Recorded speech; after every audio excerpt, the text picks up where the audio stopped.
सिराजुद्दौला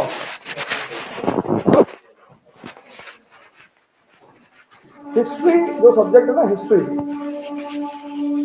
इसे हर देश में कंपलसरी कर देना चाहिए। उसकी कई सारी वजह है।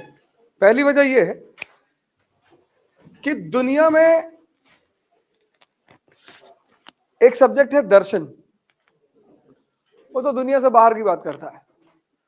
जो दुनिया के अंदर की बात करता है ना, कि जीवन क्या है, महत्वाकांक्षा क्या है, राजशाही क्या है, उस पे ये विषय चर्चा करता है, इतिहास। तो तुम आईएएस बनने के लिए परेशान हो और मैं तुम्हें ऐसे 10 नाम दिखा सकता हूं, 10, जिनकी अगर तुम बैकग्राउंड चेक करो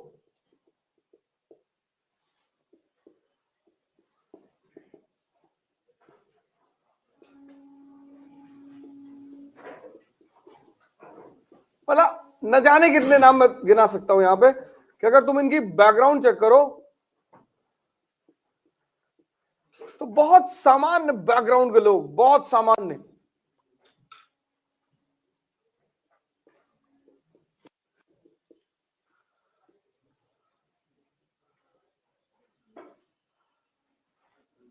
सबसे जबरदस्त आदमी है ये।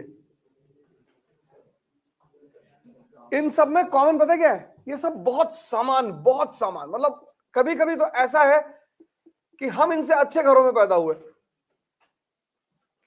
बहुत सामान्य, लेकिन इतनी ऊंचाइयां तय की इन लोगों ने अपने जीवन में। उसमें सबसे बड़ी भूमिका रही इनके माइंडसेट की, मन की।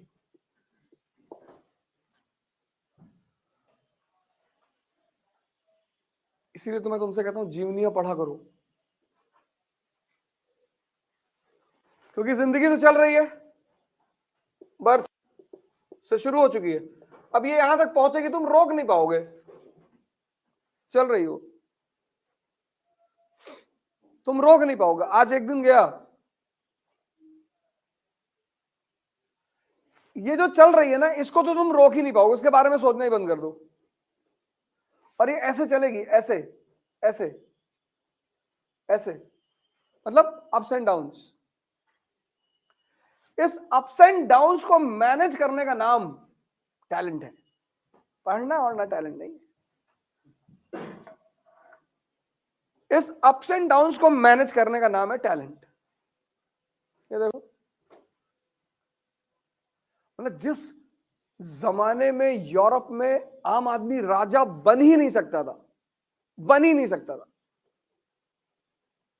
बन ही नहीं सकता था, उस जमाने में ये आदमी फ्रांस की गद्दी पर क्राउन रखता है अपने सर पे, पूरा यूरोप इसकी कोरोनेशन सेरेमनी को अटेंड करने आता है।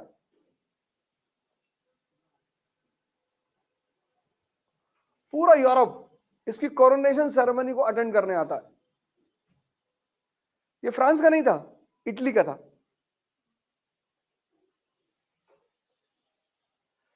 तो आईएएस के चक्कर में मरे जा रहे हो।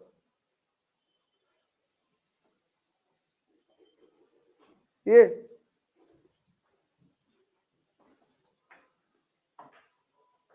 अभी मैं तुमसे कहूं क्लास के बाहर बैठो, चले जाओगे तुरंत एफआईआर करा दोगे। हमको दलित सूचक शब्द कहा, हमको बाहर बैठाया।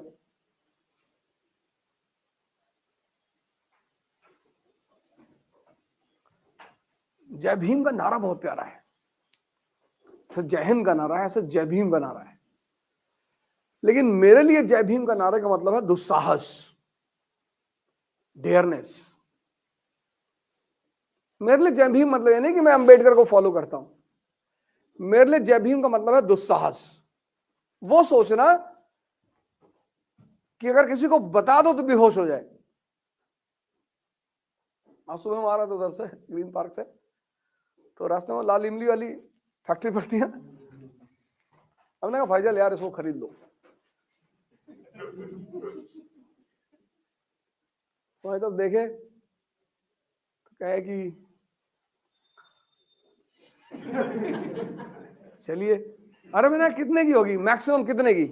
10,000 करोड़ की ले लो, 2 साल में अरेंज हो जाएगा।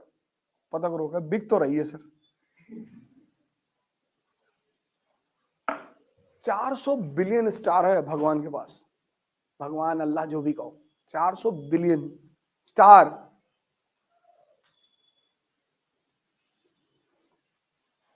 यही तो, इसी को तो सोच कहते हैं ना। मैं सोचता हूं कि मैं जिस आदमी के साथ हूं उसके पास 400 बिलियन स्टार है। 10,000 करोड़ रुपया मतलब 100 रुपया दे दिए, निकाल के लो, तालिमरी लो, जाओ ले लो। इसी सोच को एक्सपैंड करने के नाम को बोलते हैं ध्यान। तुम सोचने में डर जा रहे हो, कंजूसी कर जा रहे हो, कह रहे लोग हंसेंगे, हंसने दो।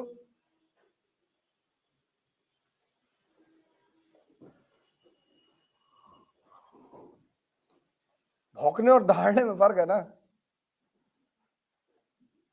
हंसने दो लोगों को, काहे परेशान हो रहा हो। और पढ़ने से कुछ नहीं होता। Evidence, evidence. सिराजुद्दौला 21 साल की उम्र, बंगाल की गद्दी पर बैठा सिराजुद्दौला। ईयर क्या है? 56 टू 57। सिराज, अब प्यार से पढ़ना ये सारा कैरेक्टर बंगाल। सिराजुद्दौला 1756 टू 57। ये टाइमलाइन बड़ी इंपॉर्टेंट होती है हिस्ट्री में। टाइमलाइन का मतलब ये है 56 यानी क्या हो चुका है? सेकेंड एंग्लो कर्नाटिक वॉर खत्म हो चुका है। यहीं पे लिख लो, सेकेंड एंग्लो कर्नाटिक वॉर खत्म हो चुका है। सेकेंड एंग्लो कर्नाटिक वॉर खत्म हो चुका है। उससे खत्म होने से क्या हो चुका, अब इसको कहते हैं कनेक्टिविटी, जो तुम्हें सीखना है। ये टाइमलाइन देखो, टाइमलाइन 56 टू 57। बात समझ में आ रही है? अब तुम वो पढ़ चुकी हो। तो सेकेंड एंग्लो कर्नाटिक वॉर खत्म हो चुका है। मतलब ड्यूप्ले हिंदुस्तान से जा चुका है। जो मेन आर्किटेक्ट है साम्राज्य बनाने का, वो हिंदुस्तान से बाहर जा चुका है। कंपनी की स्थिति मजबूत हो चुकी है। Position of EIC has become strong. ये 2 घटनाएं ऑलरेडी घट चुकी हैं।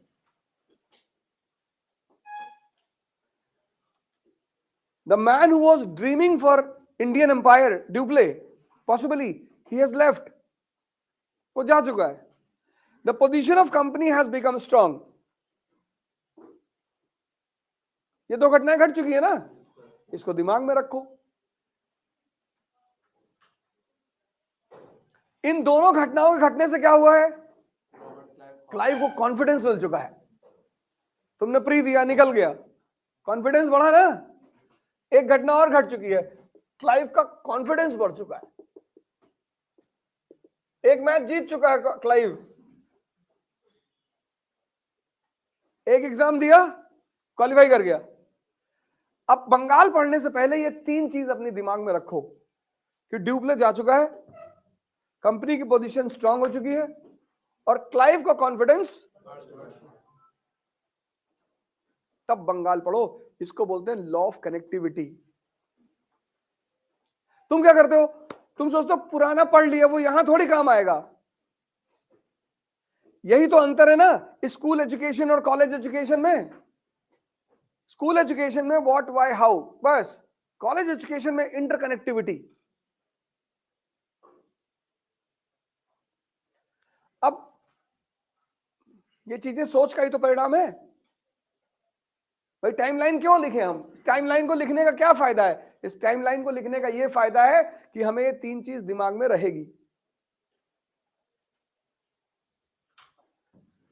है ना। और इस परिस्थिति में जब ड्यूप्ले जा चुका है, कंपनी की पोजीशन स्ट्रांग हो चुकी है और क्लाइव को कॉन्फिडेंस मिल चुका है, सिराज बंगाल की गद्दी पर बैठता है। सिराज इस कंडीशन में, ये इन तीनों कंडीशन में सिराजुद्दौला बंगाल की गद्दी पे बैठता है। अब सिराज की खासियत क्या है? पहली खासियत, यंग है, 21 साल का लड़का है, डायनामिक है,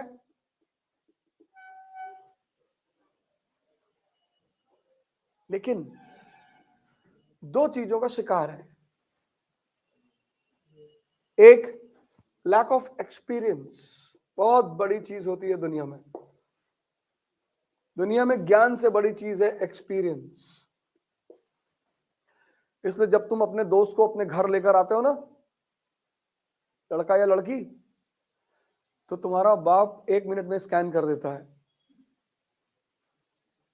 चाहे सामने वाला जितनी नाटक करे, जी अंकल जी, जी अंकल जी। 1 मिनट से ज्यादा नहीं लगता। वो है एक्सपीरियंस।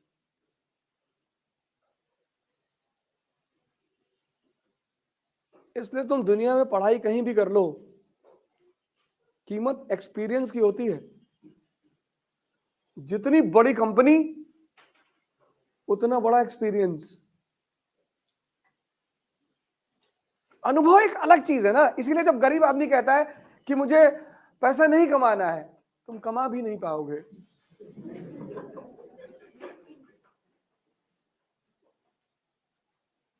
भैया अगर हमारे पास पैसा आ जाएगा तो हम शराब नहीं पिएंगे। हाँ हाँ पता है मुझे। आएगा ही क्यों? पैसा आएगा ही उनके पास जिनके पास तमन्ना है। कोई पैसा किनके पास नहीं आता? जो बड़े अच्छे अच्छे सपने देखते हैं। पैसा आएगा तो हॉस्पिटल खुलवा देंगे, गरीबों की सेवा करेंगे। मालिक को लगता है जिंदगी भर सबको बेवकूफ बना रहा है, हमें भी बना रहा है। तुम्हारे जो दिल में है ना, वही जाके मंदिर में कहा करो, तुम्हारी हर बात कबूल होगी। भगवान को बेवकूफ मत बनाओ। जाके मंदिर में कहो कि 2 करोड़ रुपया दे दोगे तो लुटाएंगे डेली शाम को ऐसे ऐसे बैठ के, तो कम से कम वो तुम्हारी ईमानदारी में फायदा हो जाएगा कि आप शानदार आदमी है, दे दो।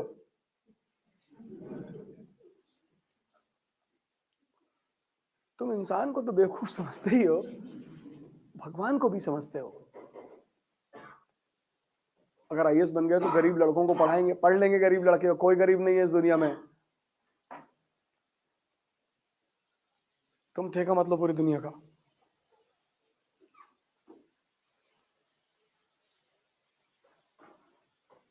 इसको एक्सपीरियंस की कमी है। अभी दिखाऊंगा एक बहुत बड़ी घटना, इतनी बड़ी गलती करके ये बदतमीज, करने ही नहीं था। और दूसरी बात है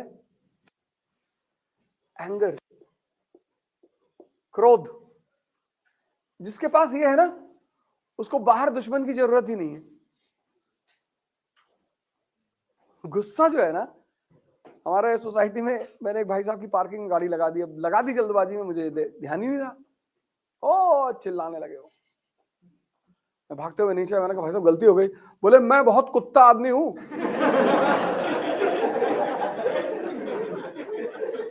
गुस्से में थे वो। तुम अगर बहुत शांत रहो तो कभी कभी तुम्हें दिखाई पड़ेगा कि गुस्से में सामने वाला कुछ भी बोल रहा है, खुद ही वो गाली दे रहा है। तो मैंने कहा कि ब्रीड कौन सी है?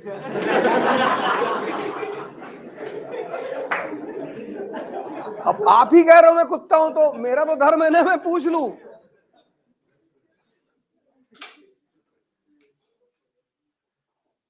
क्रोध,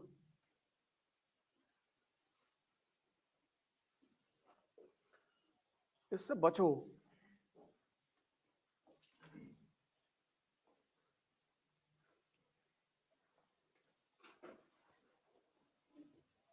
ये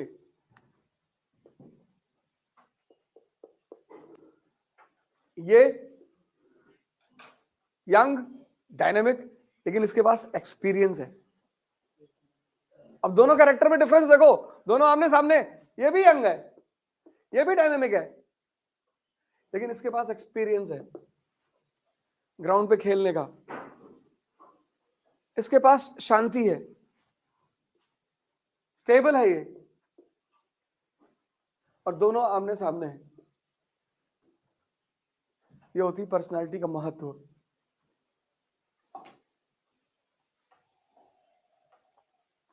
कुछ लोग साल में पढ़ते हैं, एग्जाम का जब समय आता है 2 दिन नींद ही नहीं आती। मैं ऐसे कई लोगों से मिला हूं कि सुबह प्रीलिम से आईएएस का, रात भर नींद ही नहीं आई।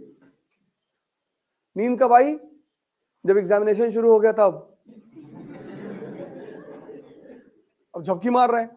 और क्वेश्चंस कैसे होते हैं प्रीलिम्स में? टेक्निकल। तुम्हारा सबकॉन्शियस सो रहा है, तुम 15 जानते हुए क्वेश्चन गलत करके चले आए, खत्म।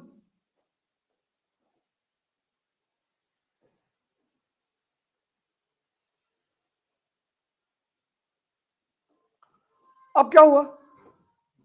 वाह,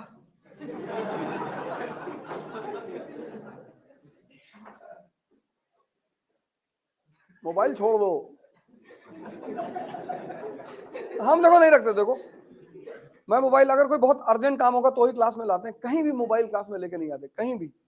एक तो मेरा प्रोफेशन है, इसने मुझे सम्मान दिया, पैसा दिया, तो उसके साथ मैं बदतमीजी नहीं कर सकता।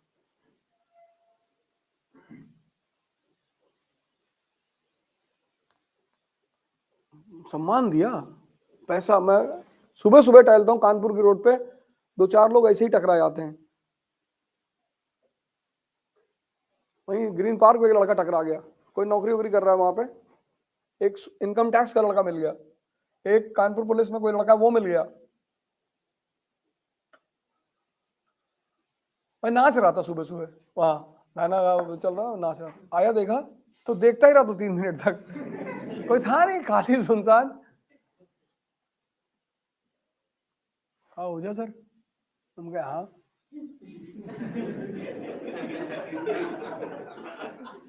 हम भैया जी लेने दो भैया। कहा नहीं नहीं, संडे को बुलाए सबको, सब नौकरी वाले लड़के थे।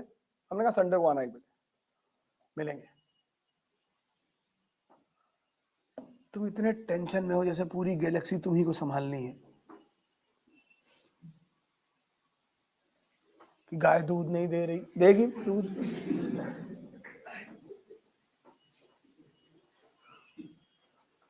कुछ लोगों को अजीब अजीब से टेंशन है, बच्चियां नहीं हुई, बचवा हो गया है।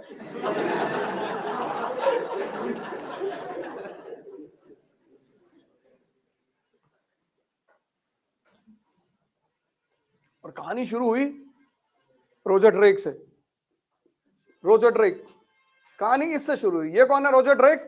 ये फोर्ट विलियम का गवर्नर है, बंगाल का नहीं, फोर्ट विलियम का। ये फोर्ट विलियम का गवर्नर है।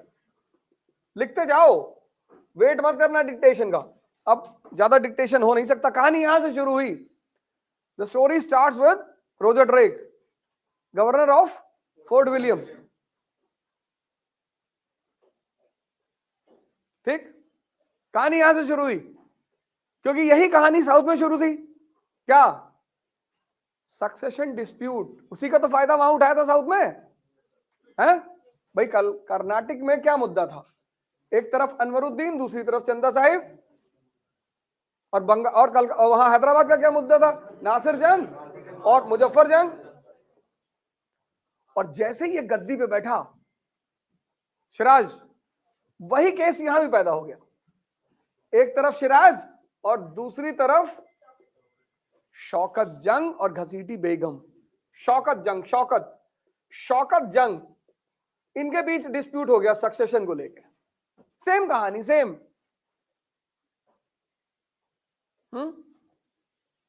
ऐसा तुम भी बनाओ ना, डायग्राम बनाते चलो, लिखते चलो। कहानी यहां से शुरू हुई। अब बैकग्राउंड देखो, तुम ये नहीं करोगे। बैकग्राउंड याद है ना, कंपनी के पास क्या है? कॉन्फिडेंस है, ड्यूप्ले जा चुका है। एक फॉर्मूला तुमने लगाया साउथ में, वो सफल हो गया, तो नॉर्थ में भी तो लगाओगे, एटमॉस्फेयर वही है। तो रोजर ड्रेक ने सोचा कि यार हम भी यहां लगा दें, हमारे बड़े भाई जो है साउथ में हाथ मार चुके हैं, हम भी यहां मार दें।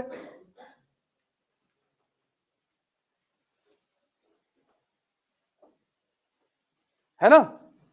अब किसी से झगड़ा करने के लिए कारण तो बताना ही पड़ेगा। अब ये उठे, एक तमाचा मार दिया इनको खींच के। हमने कहा क्या हुआ? कई सर इसको पता है मुझे पीला रंग नहीं पता, पीला रंग का कपड़ा पहन के आता है ये क्लास में। दुनिया में सबसे आसान काम है झगड़ा करना, बहाना बनाना, कुछ भी बना दो। अब रोजर ड्रेक को पता है कि बॉस लड़ाई होगी, तो लड़ाई होगी तो लड़ाई की तैयारी करनी पड़ेगी, है ना? देखो ऐसे पढ़ा जाता है कनेक्ट कर करके। अब रोजर ड्रेक को पता है कि जब मैं सक्सेशन डिस्प्यूट में हाथ डालूंगा तो झगड़ा होगा। तो जब झगड़ा होगा तो झगड़े की तैयारी कर लो। तो फोर्ट विलियम को फोर्टिफाई करना शुरू कर देता है वो। अब हम इनके मकान में किराए पे हैं और ऊपर छत पे मकबरा बनवा रहे हैं बिना इनसे पूछे। I am on rent in his house and I am constructing an extra room on the roof without his permission. तो इनको गुस्सा नहीं आएगा। तो जैसे ही शिराज को पता चला कि ये लोग फोर्ट विलियम को फोर्टिफाई कर रहे हैं, उसने हमला कर दिया फोर्ट विलियम पर। और अभी कंपनी की इतनी औकात नहीं थी कि शिराज को हरा सकती, और उसने फोर्ट विलियम पर कब्जा कर लिया। कहानी शुरू तो यहां से हुई, लेकिन अब बढ़ गई। तुम क्रिकेट की ग्राउंड में झगड़ा कराए और सामने वाले तुम्हें जम के पीट दिया, तुम घर आए, तुम्हारे भैया बाहुबली हैं। भैया ने कहा अब तो कहानी शुरू ही हो गई है, अब बढ़ाओ इसको। तो कहानी शुरू यहां से हुई और बढ़ी किससे? फोर्ट विलियम पर हमले से। देखो सेकंड पॉइंट, पहला पॉइंट क्लियर है ना? Second point, Roger Drake was clear. Roger Drake was clear that confrontation, war मत लिखो, वॉर बड़ा वर्ड हो जाता है, कन्फ्रंटेशन है ना, झगड़ा। Roger Drake was clear that confrontation, ये spelling confrontation,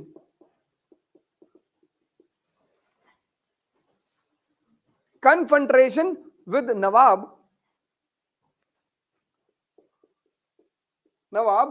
was inevitable if they will interfere in the matter of succession.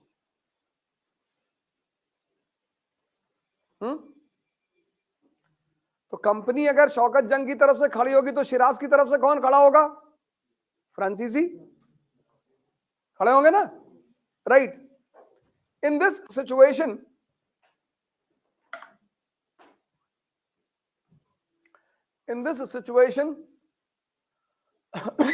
as a precaution, In this situation, as a precaution, he started fortifying.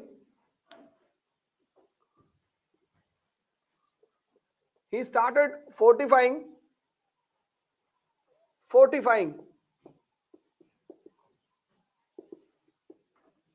He started fortifying Fort William.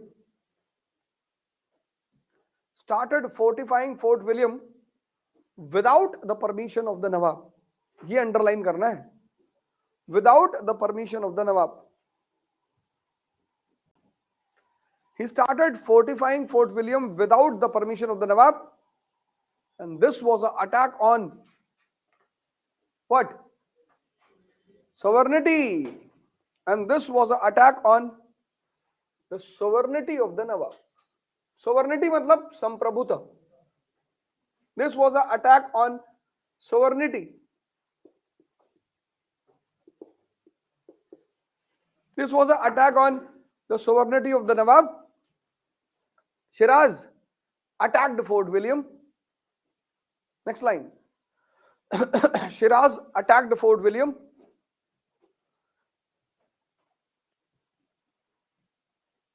and occupied it. Shiraz attacked Fort William and occupied it. Roger Drake escaped.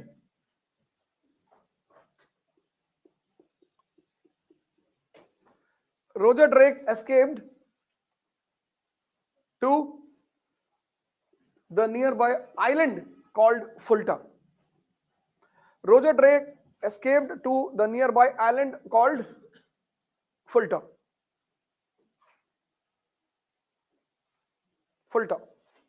Clear? आपने वहां किससे पूछा? बोले पूछने की जरूरत ही नहीं, उसने हमला कर दिया.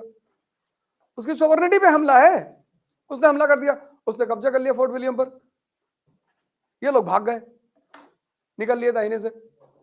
बगल में एक आइलैंड था, वहां जाके छिप गए. अब दो घटनाएं घटी. थर्ड पॉइंट, सब कनेक्ट करते चलना. समझो यार, किसी चीज को, यही हम पे लोग इल्जाम लगाते हैं, मुझ पे पढ़ाते ही नहीं है. 18 साल से पढ़ ही तो रहे हो और नहीं पढ़ाएंगे.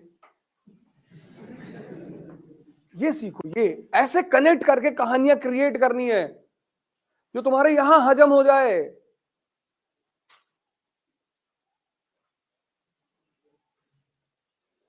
जिंदगी की जितनी भी लड़ाइयां हैं वो तुम लड़ोगे. इसलिए बड़े सारे माँ बाप बड़े प्रोटेक्टिव होते हैं, बर्बाद करते हैं अपने लड़कों को. बाहर नहीं जाने देते, ये नहीं करने, कुछ सामान छोटा छोटा छूट देनी चाहिए माँ बाप को बचपन से ही. गलती करोगे तभी तो सीखोगे. जब सबसे अच्छा तरीका सीखने का है गलती करके. दिल्ली गए, कोई कानपुर का लड़का मिल गया, दोस्ती कर लिए, 2-3 दिन साथ में रहे, चौथे दिन तुम्हारा लैपटॉप मोबाइल लेके गायब हो गया.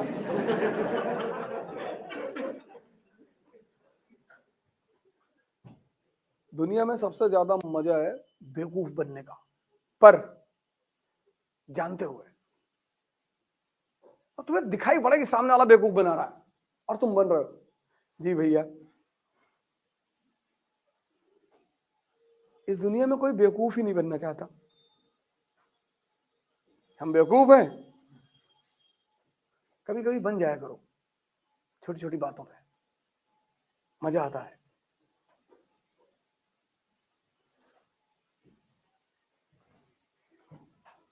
कुछ चीजों में मजा बहुत है, उसमें से एक चीज है बेवकूफ बनना. बशर्ते पता होना चाहिए, बशर्ते पता होना चाहिए. अगर नहीं पता है तब धोखा हो रहा है तुम्हारे साथ.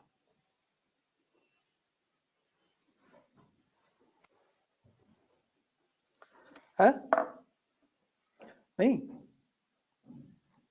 अब दो घटनाएं घटी. पहली घटना,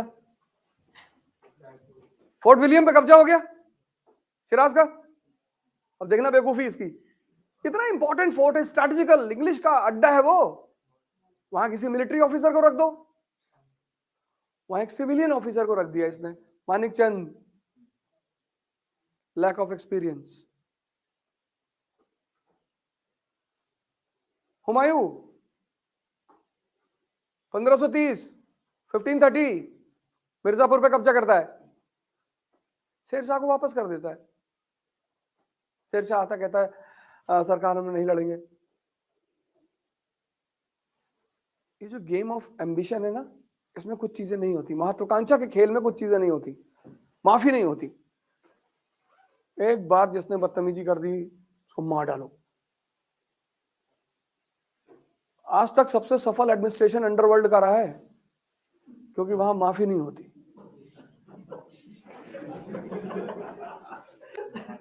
जो कानून तोड़ेगा, गैंग्स ऑफ वासेपुर देखो ना, लास्ट में रामाधीर सिंह ऐसे हाथ उठा के खड़ा बैठ जाता है, मार लो भैया, हाथ जोड़ता नहीं है।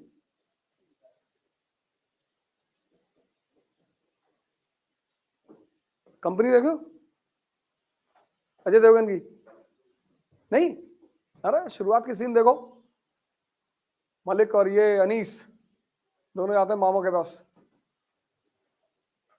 समझौता नहीं हो पाता, तो अनीस लौटता है, बाहर निकलता है, अनीस और उसका भाई दोनों कार में बैठते हैं। तो छोटा वाला भाई बड़े वाले भाई से पूछता है कि भाई अब क्या सोचा? बोला सोचना क्या है, या हम या मलिक। पीछे बैठा होता है अजय देवगन, कहता मैंने भी यही सोचा है, फर्क सिर्फ इतना है कि तुमसे पहले सोचा है। तो कहता है कि मलिक मुंबई का धंधा बहुत बड़ा है, आपस में बांट लेते हैं। कहता पिस्टल तुम्हारे हाथ में होती तो तुम ऐसा प्रपोजल मुझे देते। वो सीन बहुत प्यारी, आज जाके देखना यूट्यूब पे, तो अपना हाथ उठा देता है, कहता ठीक है तू मुझे मार दे, मेरे भाई को छोड़ दे। अंडरवर्ल्ड के नियम क्लियर हैं एकदम, तुम हटे तुम दगे। इसलिए तो लोग अंडरवर्ल्ड में नहीं काम करते। एक तो वहां सर्विस स्पैन थोड़ा छोटा है, 5-6 साल का है, मैक्सिमम 10 साल। अगर वहां से तुम राजनीति में चले गए फिर तो अमर हो गए। वहां सर्विस स्पैन थोड़ा छोटा है, इज्जत ज्यादा है, जलवा भी है, लेकिन उससे बड़े अपराधी हैं डिपार्टमेंट वाले, तो हमेशा तुम उनके अंडर में ही रहोगे, वर्दी के सामने कुछ नहीं कर पाओगे, चाहे जितनी गोली चलाते हो। वर्दी पे हाथ रख दिया मतलब गवर्नमेंट ऑफ इंडिया पे हाथ रख दिया। किसी कांस्टेबल को, पुलिस वाले को, कोई अपराधी चाहे जितना बड़ा अपराधी हो, तो मारते हुए लाते हैं पुलिस वाले, तो कोई भी हो, क्योंकि अगर तुमने वर्दी पे हाथ रख दिया तो तुम वर्दी पे हाथ नहीं रख रहे हो, तुम गवर्नमेंट ऑफ इंडिया पे हाथ रख रहे हो, जिसके पास न्यूक्लियर बम है। ऐसे न्यूक्लियर बम का क्या फायदा जब मोहल्ले का गुंडा मार दे उसके आदमी को। गवर्नमेंट ऑफ इंडिया के रिप्रेजेंटेटिव को तुमने एक हाथ मार दिया, सरकार का आदमी है, सरकार का। चौरा चौरी में क्या हुआ, थाना ही तो जला था। इतनी हिम्मत तुम्हारी, थाना जलाओगे, और 20 पुलिस वालों को। सरकार एक्शन में आ गई, लेकिन गांधी जी ज्यादा स्मार्ट निकल गए, उन्होंने आंदोलन रोक दिया, बोले मुझे हिंसा में भरोसा नहीं है।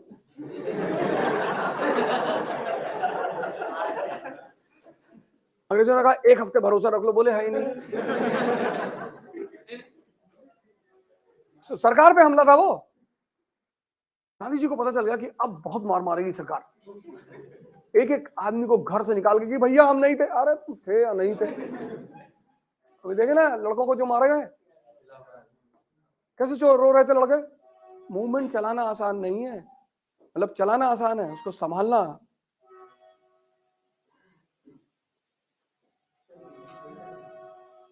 1922 में कोई नहीं मारा गया हिंदुस्तान में, कोई मारा ही नहीं गया, सरकार किसी पे हाथ ही नहीं रख पाई। गांधी जी ने असहयोग बंद कर दिया, कहा मुझे हिंसा में भरोसा नहीं। सरकार तड़प के रहेगी कि अब क्या करें। गांधी को ही पकड़ के 6 साल के लिए बंद कर दिया। वहां जाके उन्होंने एक और कांड कर दिया, 6 साल की सजा हो गई 1922 में, कब छूटना था 1928 में। लेकिन जब वो अंदर गए तो कांग्रेस में अंदर झगड़ा होने लगा, स्वराजिस्ट और गांधीआईट 2 गुट बन गए, गांधीवादी और स्वराजी दोनों लड़ने लगे। ऐसा लग रहा था कि गांधी कांग्रेस फिर 1907 वाली स्थिति में पहुंच जाएगी, स्प्लिट हो जाएगी। उनको लगा यार कांग्रेस टूटने वाली है। जेल के अंदर उन्होंने स्टेटमेंट देना शुरू किया, कि जो भी सरकार के खिलाफ बोलेगा मैं उसको कांग्रेस में रहने नहीं दूंगा। और स्वराज ही बोल रहे थे, मोतीलाल नेहरू और ये सारी गैंग, दास, सीआर दास।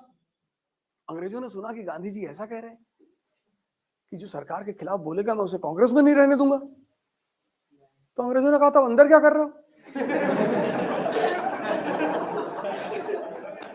तुम बाहर जाओ। तो 1924 में गांधी को छोड़ दिया हेल्थ के आधार पर कि बाबा की तबीयत खराब है। और जैसे ही छोड़ा, उस आदमी ने अपने जीवन में एक सेशन में प्रेसिडेंसी की, बेलगांव 1924। और बेलगांव सेशन में उस आदमी ने कहा कि स्वराजी सच्चे राष्ट्रवादी हैं।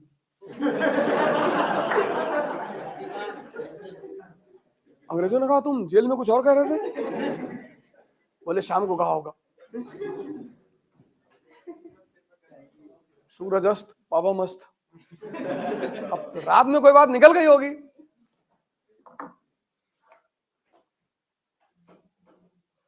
इसको बोलते हैं विजडम, ये किताबों में नहीं लिखा होता। इसलिए इस इकरा की जो टैग लाइन है ना वो यही है, विजडम लीड्स टू सक्सेस। और कोई रास्ता पढ़ लो जितना पढ़ना हो, ये देखो पंडित मौलाना कितने पढ़े हुए हैं, मिलो इनसे, संस्कृत बोलोगे 3-4 घंटा तुम बेहोश हो जाओगे। बस क्या बोल रहा भैया, ऐसे नहीं बैठना चाहिए, ऐसे पानी नहीं पीना चाहिए, ऐसे खड़े नहीं होना चाहिए।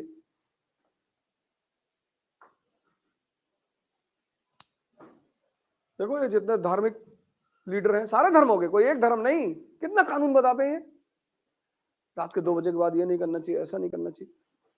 ठीक है, उसमें बहुत सारी बातें एकदम सही भी होती हैं, लेकिन तुम उन चीजों को फॉलो करके क्यों महान नहीं बन जाते? क्योंकि तुम सिर्फ थ्योरेटिकली जानते हो। जैसे हिंदुओं में एक बात है कि सावन में गोश्त नहीं खाना है, बड़ी साइंटिफिक बात है वो। उस समय जानवर, वो प्रजनन का समय है, उस समय जानवरों के पेट में बच्चे होते हैं।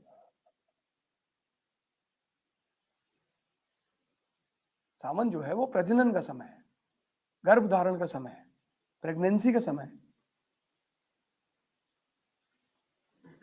किसी के पेट में बच्चा है, तुमने उसे काट दिया,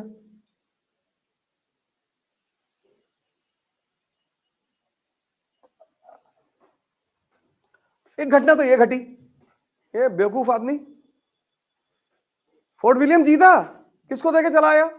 मानिकचंद, सिविलियन ऑफिसर। और दूसरी घटना घटी कि रॉबर्ट क्लाइव को प्रमोट करके बंगाल भेज दिया कि बॉस एक नया मैदान तुम्हारा इंतजार कर रहा है। Right, third point, this was followed by 2 important events. This means what? Attack on Fort William. This was followed by 2 important events. 2 important events. First one, Shiraz handed over Fort William to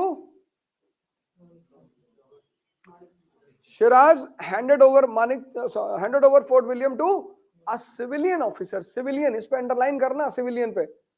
Shiraz handed over Fort William to a civilian officer, Manik चंद। इसको भी underline करो, Manik Chand, civilian officer Manik Chand. ठीक। And second event, Robert Clive was sent to Bengal to handle the situation.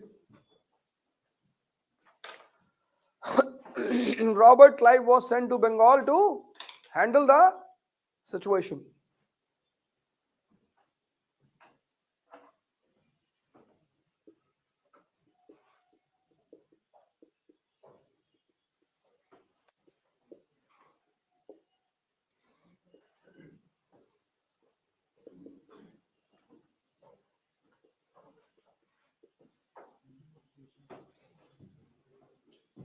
ठीक,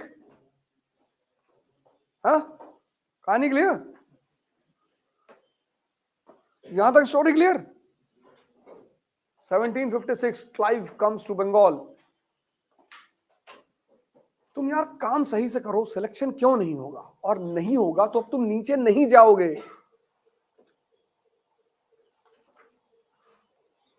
ninety 95% लोग आज इसलिए depression का शिकार हैं, ओवर थिंकिंग।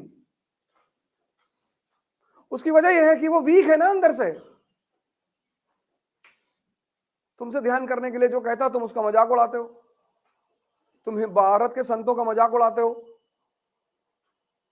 एक दो संत अगर पकड़ ही लिए गए किसी काम में, 250 का नकली नोट देखे हो, असली होता ही नहीं। जिसका असली होगा उसका नकली भी होगा। और ये पश्चिम के लोग चाहते नहीं कि तुम ध्यान करो, क्योंकि तुम ध्यान करोगे मन से मजबूत हो जाओगे, तुमको स्ट्रेस होगा ही नहीं। स्ट्रेस होगा नहीं, तुम गुटखा खाओगे नहीं। गुटखा खाना मतलब क्या? जुगाली। मुंह चलता रहेगा तो दिमाग शांत रहेगा। यहां मैं देख रहा हूं लोगों को, मतलब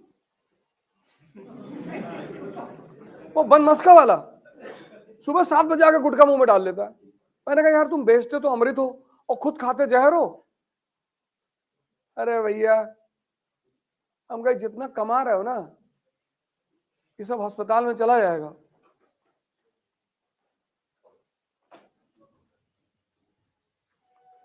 ये गुरुदेव पे है ना 2 बनमस्का वाले, एक है उसमें वो 7 बजे,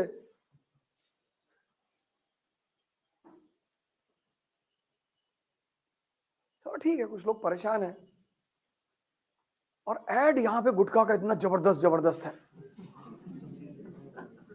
कंपनी गार्डन के चौराहे पे रजनीगंधा का एड देखो ना, भयंकर और फिलोसॉफिकल एड। दर्शन,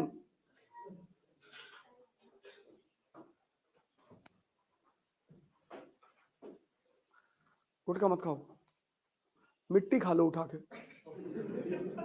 फायदा करेगी, इम्यूनिटी स्ट्रांग करती है, पर गुटखा मत खाओ। प्राणायाम करो यार। स्ट्रेस हो रहा है, मैं समझ रहा हूं, तुम तैयारी कर रहे हो, पढ़ना पड़ रहा है, स्ट्रेस हो, ये तो बात मैं समझ ही रहा हूं। चाय ज्यादा मत पियो, और अगर पीते हो तो नींबू की चाय पिया करो। तुमको तो स्ट्रेस होना ही होना है, इतनी बड़ी प्रिपरेशन है, स्ट्रेस नहीं होगा। हर दिन 6-6 घंटे का मटेरियल यहां डाइजेस्ट करना है, हर दिन कम से कम न्यूज़पेपर तो हर दिन पढ़ना है ना। तो 4-5 दिन बाद मन एकदम पक जाएगा कि भैया रहने दो, तो उसको बचने का कोई तरीका तो चाहिए, वो उसका भी तो सोल्यूशन चाहिए। सोल्यूशन प्राणायाम है, भस्त्रिका। चैलेंज करते हैं, आधा घंटा करना, जिस दिन शुरू कर दोगे ना, कोई नशा नहीं करोगे।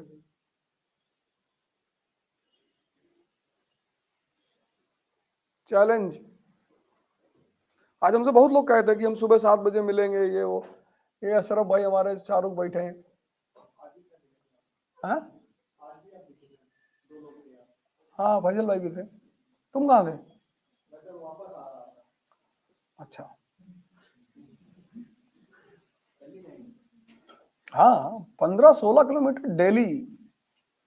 आओ दौड़ा जाए यहां से औरैया तक। करोगे क्या यार? इस जीवन का करोगे क्या? आओ साइकिल लेके आगरा तक घूम के आए जे। इतनी तो शक्ति शरीर में रख लो ना, कुछ तो डेवलप कर लो जीवन में, है? नहीं पढ़ रहे हो, अच्छी बात है, नहीं पढ़ाई मन कर रहा है, पैदल चले जाओ आगरा तक, ताजमहल देख कर आओ। अपने मन से कहते हो, जब तुम्हारा दिल कहेगा तो बताना मुझे। फिर तुमसे कहता है मन नहीं लग रहा, यही तो विचार फेंक रहा है कि मौसम नहीं ठीक है, 3 दिन से धूप नहीं निकली है। अच्छा चल चल, ये 5 किलोमीटर बाद तुमसे कहेगा लौट के, भैया पढ़ लो, हम कुछ नहीं कहेंगे तुमसे। खुद को कंट्रोल करने का सबसे प्यारा तरीका है अपने को सजा देना।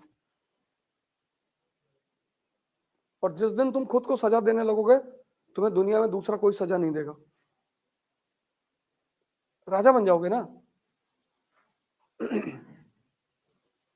रॉबर्ट क्लाइव, अरे भाई साहब क्या आदमी है रॉबर्ट क्लाइव। हमें ऐसे पढ़ाया गया, ये अंग्रेज थे हमारे देश को लूट ले गए, तो तुमने लुटवाया तो लूटे हैं। अब सारी संपत्ति रख दोगे और मुजरा देखोगे।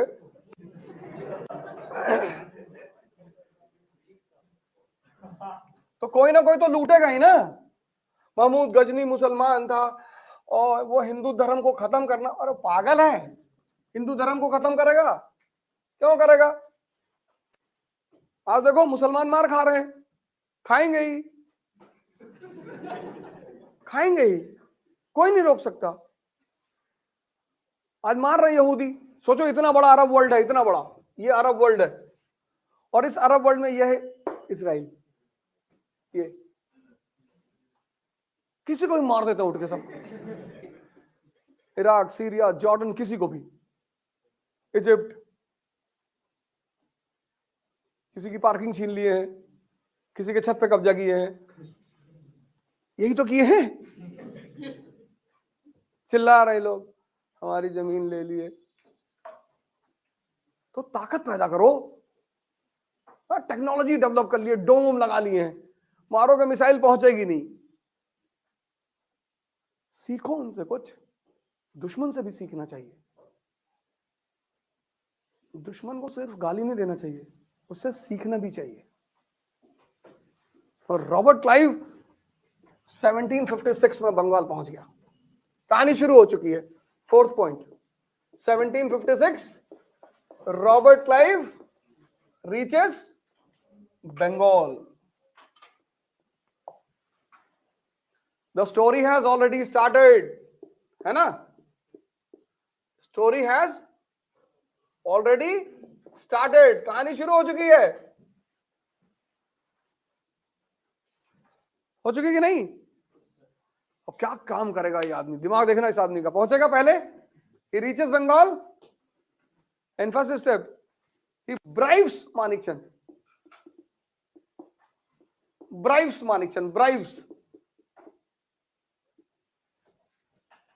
मानिकचंद को पैसा पहुंचा दिया, ये लो 10 लाख। क्या करोगे? बोले सरकार आप बताओ। बोले निकल लो धीरे से। सिविलियन ऑफिसर है ना, मिलिट्री डिसिप्लिन्ड होती है। मिलिट्री को खरीदना आसान नहीं होता, मिलिट्री ऑफिसर को। ये पहली गलती की थी इसने। He should have handed over Fort William to military officer. इसने किसको दिया? सिविल ऑफिसर को। Lack of experience. फ्लाइट पहुंचा, मानिकचंद को पैसा दे दिया, ये ले। मानिकचंद चला आया, आया तो आया, कहानी बनाया कि बहुत खतरनाक आदमी है, आंख से देख लेता लोग मर जाते हैं।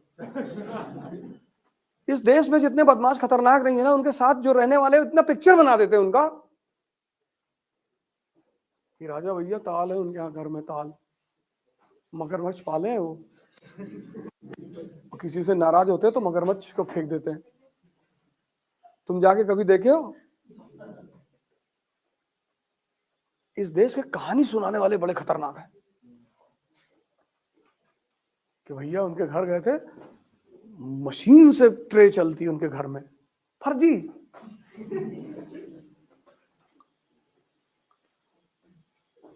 जब कभी चुनाव लड़ना तो 5-6 आदमी अपने साथ रखना जो तुम्हारा गाना गाएं। तो डेली सुबह उनको 500-500, 1000-1000 रुपए दे देना।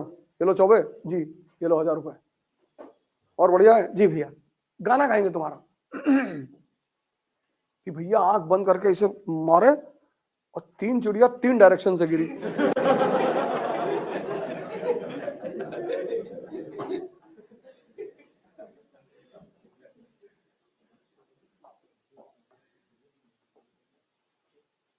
और ये कोई आज की परंपरा नहीं, पुरानी।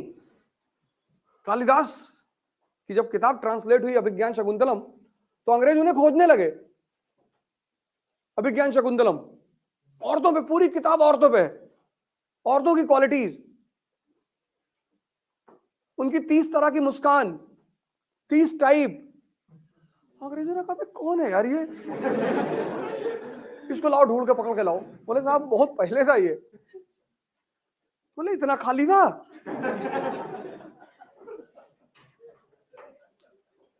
भाई 30 टाइप की मुस्कान जानने के लिए तुमने कितना गौर से औरतों को देखा होगा।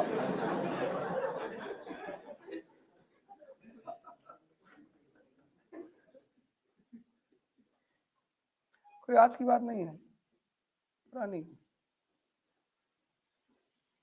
पहला काम इसने किया, फोर्ट विलियम अपने कब्जे में लिया। दूसरा, किसी पर हमला करने से पहले उसका सोशल बेस छीन लो। राहुल गांधी जी के साथ यही हुआ। बड़ा प्यारा नियम है ये। रजिया सुल्तान, रजिया, इस पे हमला करने से पहले दुश्मनों ने इसका सोशल बेस छीन लिया, इसको बदनाम कर दिया। हर आदमी का एक जनाधार होता है ना, सपोर्ट बेस, उसको छीन लो।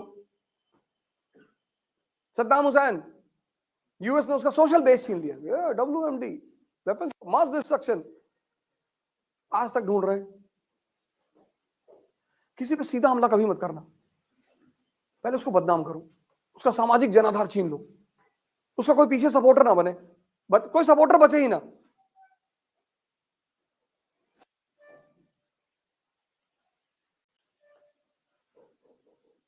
राहुल गांधी के साथ यही हुआ। स्ट्रेटेजिकली उस आदमी को पप्पू डिक्लेयर किया गया। ओ, मोदी जी भी तो बोल दिए बेटी पढ़ाओ बेटी बचाओ। प्रधानमंत्री है ना आप देश के, इतनी बड़ी गलती आप नहीं कर सकते हैं। भांग खाए हैं?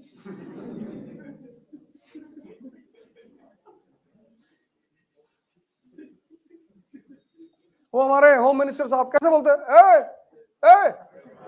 सफेद कपड़ा, आलू बेच रहे हो मोहल्ले में।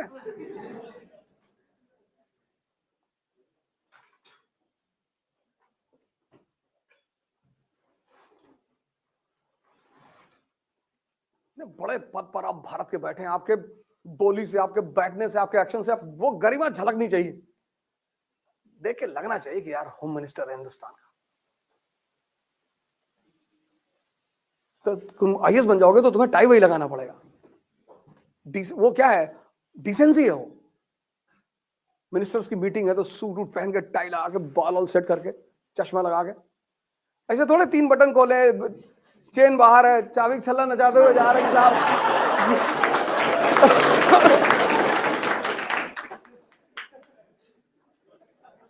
अरे भैया, भारत सरकार के अधिकारी हो, नहीं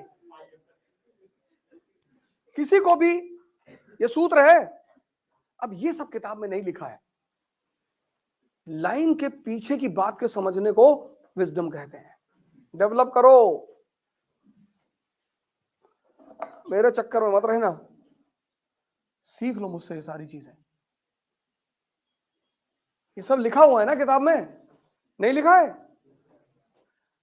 भिखमंगों की तरह नोट्स मांगते घूम रहे हो चारों तरफ, भैया नोट्स दे दो, खुद ना बना पा रहे हो। और नोट्स बन के पढ़ के लोग IAS होते हैं तो एक टॉपर की पूरी फैमिली ही IAS बन जाए। तुम अपना नोट्स खुद बनाओ, किसी से कोई नोट्स वोट्स मत लो, सोचो, कहानी क्रिएट करो। तो अब क्लाइव ने दूसरा कांड किया, black hole. Black hole tragedy, बदनाम किया किसको? शिराज को, कि ऐसे ऐसे नहीं, बदतमीज है ये ब्लैक होल। लेकिन ये जो ट्रेजेडी है, ब्लैक होल ट्रेजेडी, इसका भारत के किसी तात्कालिक साहित्यकार ने वर्णन नहीं किया। जैसे गुलाम हुसैन है, सियारुल मुख्तकारिन का राइटर, ये नाम किताब में तुम्हें मिलेगा, सियारुल मुख्तकारिन, उन्होंने इसकी चर्चा नहीं की है। अगर ये इतनी बड़ी घटना थी तो भारत के लोग भी तो इसकी चर्चा करते। गुलाम साहब ने, गुलाम हुसैन ने इसकी चर्चा नहीं की, सियारुल मुख्तकारिन ने इसकी चर्चा की, हॉलवेल ने। ये बाद में गवर्नर भी बना बंगाल का। और घटना क्या थी? घटना ये थी कि लोग एक छोटे से रूम में, मतलब 10 बाई 6 के रूम में,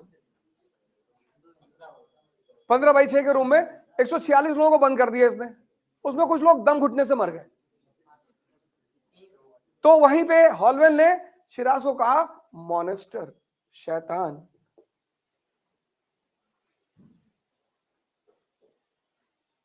जैसे जब इराक पे हमला करना था तो अमेरिका ने सद्दाम हुसैन को कितना बदनाम किया, पूरी दुनिया को खत्म कर देना चाहता है, इसके पास वेपन्स ऑफ मास डिस्ट्रक्शन है।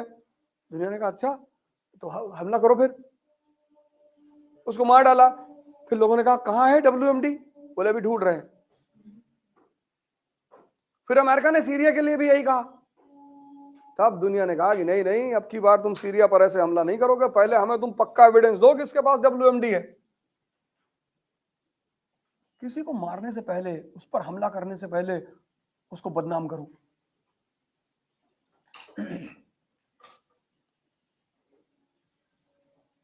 उसकी पब्लिक इमेज गिरा दो, सोशल बेस छीन लो, कि जब तुम उसे मारने जाओ तो कोई बचाने ना आए। ठीक, फोर्ट विलियम वापस ले लिया, शिराज को मोनेस्ट्री घोषित करवा दिया। और तीसरा कदम जिसमें वो माहिर था, उसने विभीषणों को पकड़ा। विभीषणों नहीं, विभीषण नहीं, विभीषणों। एक विभीषण ने रावण को मरवा दिया। यहां कई विभीषण, मीर जाफर, राय दुर्लभ,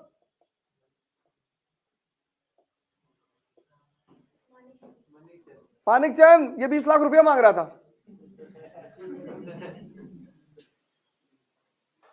खादिम खान, एटसेट्रा। एक विभीषण ने रावण को तबाह कर दिया। ये मीर जाफर, भैया हमको नवाब बना दिए। हाँ बिल्कुल बनाएंगे, इधर आओ, बैठाओ उसको। तुमको क्या चाहिए मानिकचंद? बोले साहब हमको 20 लाख रुपए चाहिए, फर्जी चेक साइन करके दे दिया, ये लो। खादिम खान ने कहा सरकार हमारा प्रमोशन कर दो। अब बोले बिल्कुल, हम आए इसीलिए, हम अपने लिए थोड़ी आए, हम तो बंगाल को इस अपराधी से मुक्त कराने आए हैं।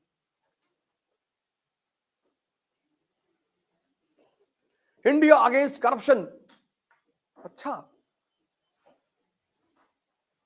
अरविंद केजरीवाल, भ्रष्टाचार मुक्त भारत। 2-3 नामी पर्सनालिटियों को लाके अपने अगल बगल खड़ा कर लिया, किरण बेदी, अन्ना हजारे, बीच में खुद खड़ा हो गया। इनकी रोशनी छीन लिया, चमकने लगा, इनको लात मार के भगा दिया। लोगों ने कहा भारत को भ्रष्टाचार से मुक्त करना है। बोले कैसे? बोले आप। बोले हम नहीं, आप, पॉलिटिकल पार्टी।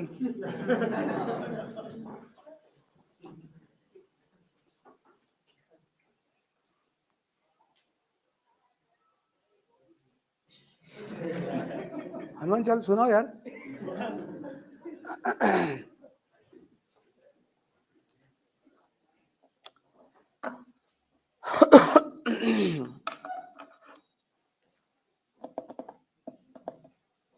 हो गई तैयारी इसकी। लड़ाइयां ताकत के बल पे नहीं लड़ी जाती। देखो ऐसे IAS की तैयारी भी है। ज्योग्राफी में क्या पढ़ना है, कहां से पढ़ना है, हिस्ट्री में क्या पढ़ना है, कहां से पढ़ना है। ये देखो, ये रॉबर्ट क्लाइव जैसे लोगों का सिलेक्शन होता है, सिराज जैसे लोगों का नहीं होता। इतनी किताब खरीद लाए, उसी में दब के मर गए।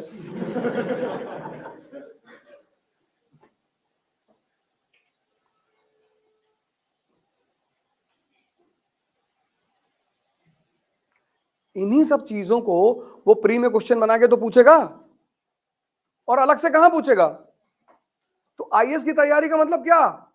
पहला स्टेप क्या? Preparation of mains. Mains is a preparation, prelims is a practice. अब ये सब मेंस में जब पढ़ चुके हो तो जब क्वेश्चन प्रैक्टिस करोगे तो ये सब याद आएगा ना।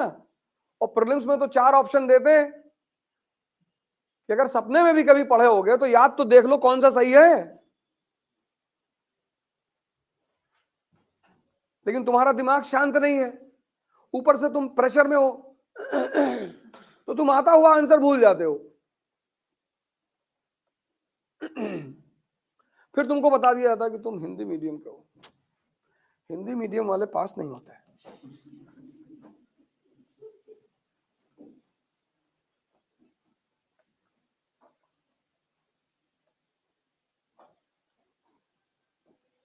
जिसके पास टैलेंट है वो जीतेगा। कबीर को देखो, जुलाहा के बेटे हैं, एनलाइटेंड हो गए। अब इसकी तैयारी हो गई पूरी, अब शिराज को छेड़ेगा। ये लड़ाई करने के लिए छेड़ना तो पड़ेगा ही। अब ये शिराज को छेड़ेगा। चंद्रनगर में फ्रांसीसी बस्ती थी, French settlement was in Chandernagore. इसने उस पर हमला करवा दिया without the permission of nawab. That was again the attack on sovereignty of Nawab, and this led to Battle of Plassey 1757.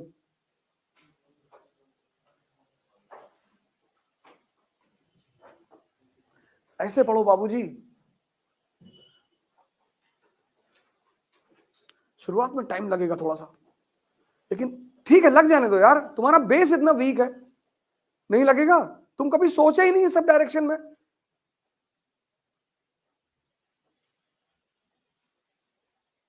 कभी सोचे ऐसा?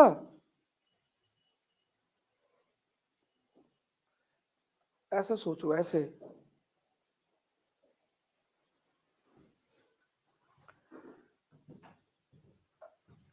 धन, मनी, वुमन, मैन, इनके सब बारे में सोचो। ये सब बाई प्रोडक्ट है किसके? पावर के। तुम इसके बारे में सोचो दिन रात। सोचना है, इसके बारे में नहीं सोचना है मेरी शादी होगी कि नहीं होगी, 15-20 होगी।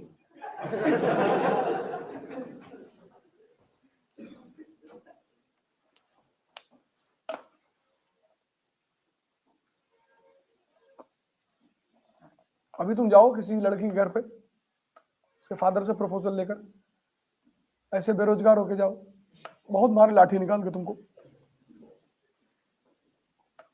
और मार डाले तो कोई डाउट नहीं है। और आईएएस बन के जाओ फर्स्ट रैंक, और अगर उसकी 2 बेटी, बोलेगा दूसरे से भी कर ले। ले जा। पूछने की बेटा तुमको क्या जरूरत थी?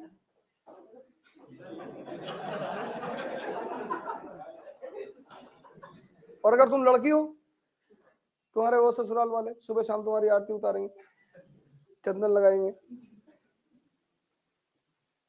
सास मदर इन लॉ आ जाएंगी रात में तेल लाके, बेटा बहुत मेहनत करता है मेरा बेटा, दुर्गा का अवतार है।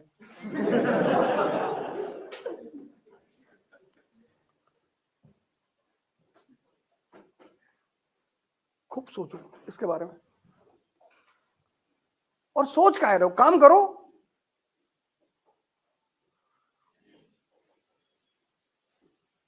एक एक दिन को टारगेट करो, एक एक दिन को।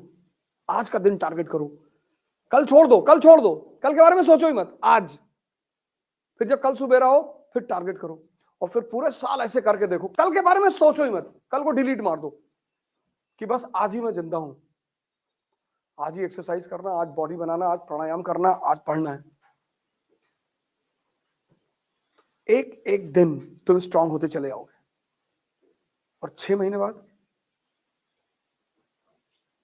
फिर साल भर बाद क्या स्थिति हो जाएगी तुम्हारी?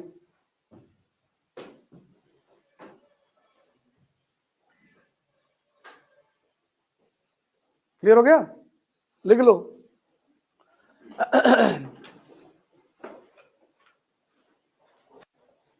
Robert Clive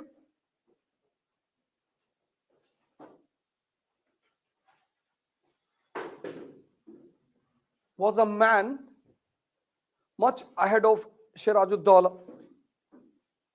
Robert Clive was a man much ahead, Siraj से बहुत आगे था, ahead. Robert Clive was a man much ahead of Siraj-ud-Dawla. Siraj-ud-Dawla, once he prepared himself,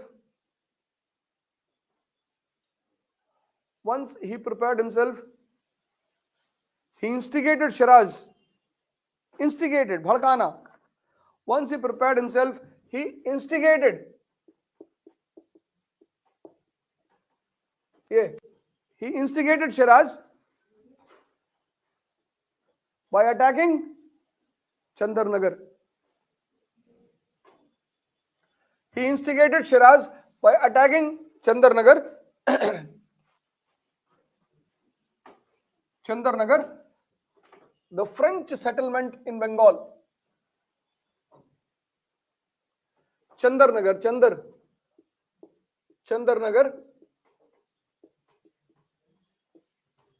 French settlement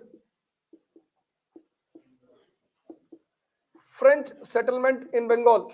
This was again the attack on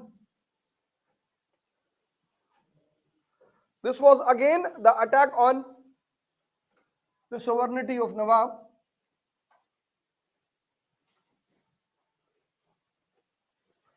This was again the attack on the sovereignty of Nawab, leading to the big event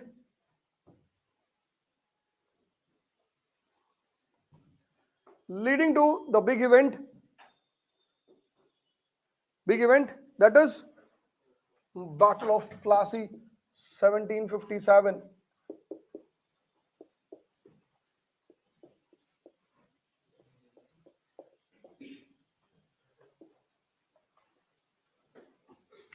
Battle of Plassey. देख लो छोटी सी heading, battle of Plassey 1757. बताओ, कोई doubt है तो बताओ, कोई question है तो बताओ. कुछ पूछ रहे थे क्या?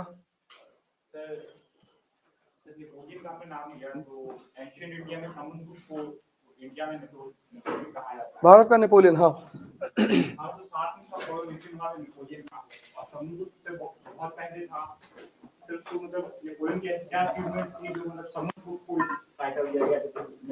दोनों की वॉर स्ट्रेटजी बहुत प्यारी थी. और हमारा इतिहास लिखा किसने? यूरोपियंस ने. ये कहा जाता है कि ब्रिटिश ने इंडिया को बनाया, जबकि एंशिएंट इंडिया में देखें तो मॉडर्न एम्पायर बहुत बड़ा था और गुप्ता एम्पायर बहुत बड़ा था, और मिडिवल इंडिया में देखें तो अकबर ने एम्पायर को काफी बड़ा किया. पर बेटा तब नेशनलिज्म का कॉन्सेप्ट नहीं था. इन्होंने जोड़ा तो भारत को, लेकिन ये भारत को राष्ट्र नहीं बना पाए. राष्ट्रवाद की जो कॉन्सेप्ट है वो मॉडर्न कॉन्सेप्ट है. गांधी को क्यों दोगे यार? जो राष्ट्र बनने की जरूरतें हैं, जैसे रेलवे, किसने बनवाया? ब्रिटिशर्स ने. मॉडर्न एजुकेशन किसने इंट्रोड्यूस किया? अंग्रेजों ने किया, उन्होंने अपने मतलब से, लेकिन हमें तो फायदा हुआ.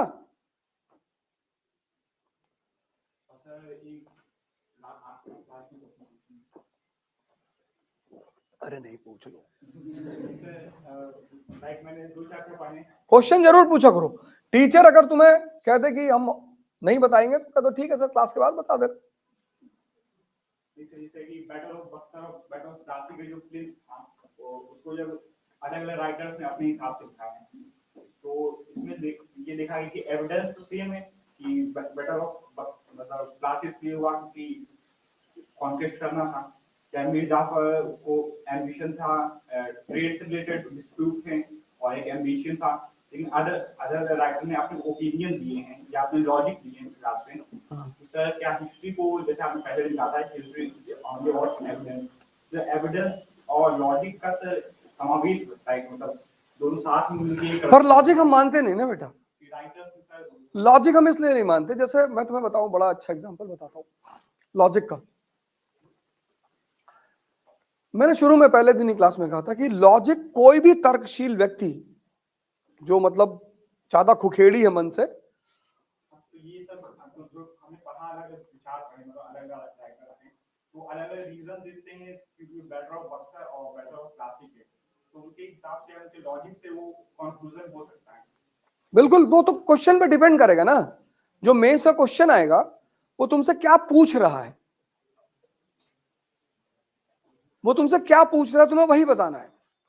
तो ओपिनियन बेस्ड क्वेश्चन ही तो होंगे. जैसे किसी राइटर ने कहा कि battle of Plassey was the beginning of the dark night for India. ठीक. अब एक क्वेश्चन ये आ गया कि battle of Plassey was the beginning of dark night. अब दूसरा क्वेश्चन ये आ गया कि battle of Plassey prove to be the turning point of modern India. अब दोनों क्वेश्चन का आंसर बदल जाएगा। लोग क्या करते हैं, प्लासी को पकड़ के सब कुछ लिख डालते हैं। इसीलिए तो इकरा ने जो 2 साल का कोर्स डिजाइन किया है उसमें है 3 फेसेस। तो मई से शुरू होने जा रहा जय जवान जय किसान, अभी तो क्रैश कोर्स होगा उसका। फिर उसमें 3 फेसेस हैं। पहला फेस एनसीईआरटी का है,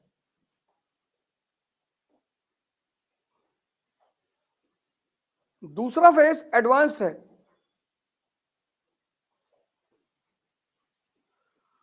और तीसरा फेस है प्रैक्टिस। खूब जम के क्वेश्चन लिखो। और चौथा चरण है कि आपकी डायरी रिपोर्ट कार्ड बनाया जाएगा। आप अपना रिपोर्ट कार्ड देखो कि आप कहां हो। स्कूल में रिपोर्ट कार्ड मिलता था ना, तभी तो इंप्रूवमेंट की संभावना होती थी। अभी तक यूपीएससी की फील्ड में किसी कोचिंग में तुमने रिपोर्ट कार्ड देखा है? और किसी आप क्या ऐसा थोड़ी कि पेरेंट्स को दिया जाएगा। पेरेंट्स को क्यों देंगे, तुमको देंगे। तुम 3 महीने बाद अपना रिपोर्ट कार्ड देख लो कि साहब मेरी स्थिति ये है, अगली तिमाही में उसको इंप्रूव कर लो। इस पूरे कोर्स को मैंने डिजाइन किया है पूरे, और ये पूरा कोर्स मेरे डायरेक्शन में चलेगा। मतलब इकोनॉमी तो अलग टीचर ही पढ़ाएंगे, लेकिन वो जो फॉर्मूला मैं हिस्ट्री में लगाऊंगा वही उनको वहां भी लगाना है।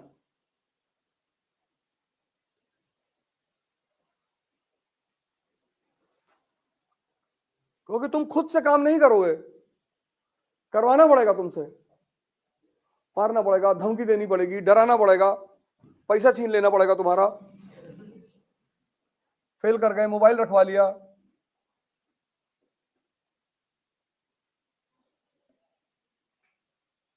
हमसे बदमाशी कर ना पाओगे, क्योंकि तुम्हारा कैरियर है, हमारा तो है ही नहीं। वो बदमाशी करने की जरूरत ही क्या है, इंप्रूव करो।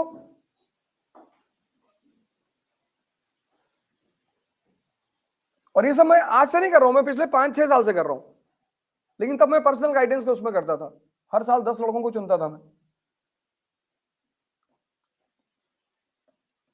मेरा तमिलनाडु का स्टूडेंट है, उसकी हाइट करीब 6 फीट है, 200 केजी, बाउंसर है अच्छा खासा। तो सोफा रखा होता तो सोफे में चढ़ के मार रहे थे उसको। तो टीचर देखा तो कहा सर एक हाथ मार देगा ना पलट के। अरे मैंने कहा ऐसे कैसे मार देगा, काम नहीं किया था इसने। मतलब अच्छी खासी हाइट है, ऊपर तक पहुंच ही नहीं पा रहे थे, तो सोफे पे चढ़ गए। सोफे पे चढ़ के मारेंगे, क्यों नहीं करोगे काम।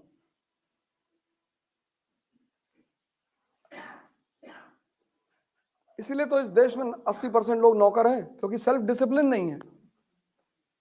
तो दूसरे के लिए काम करते हैं तो डंडा कर देता है, तो गाली दे रहा है, डंडा लिए बैठा हुआ बाहर कि अरे 8 बजे। जर्मन्स के साथ ये नहीं है। यहाँ 80% आदमी क्यों नौकरी चाहता है, उसको परेशानी नहीं है कोई। सुबह उठा, ऑफिस में आ गया, दिन भर काम किया, उसको लगता है कंपनी डूबेगी तो मेरा क्या जाएगा। और ये राजशाही का खेल है, और 2 बार फेल कर जाओगे उसका हिम्मत खत्म हो जाएगी। इस खेल का सबसे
नहीं, बुराई सुनो यार। जब हमने शुरू में यूट्यूब लेक्चर लेना शुरू किया तो बहुत गाली लिखते थे लड़के। लड़के तो नहीं लिखते थे, लगते तो मेरे दोस्त ही थे सब मेरे दोस्त। ये जितनी उल्टी सीधे कमेंट्स करते हैं सब मेरे दोस्त हैं, स्कूल के, कॉलेज के। सोचते इतना बर्बाद आदमी, हमसे फार्मूला पूछते हैं, मैं बताता नहीं हूं। या जिनको मैंने काम नहीं किया है, भैया बहुत प्यार दिखा रहे हैं, भैया एक बार हमारे यहाँ भी काम आ जाइए, 5 दिन पढ़ा दिए, दे दो 2 करोड़ रुपए।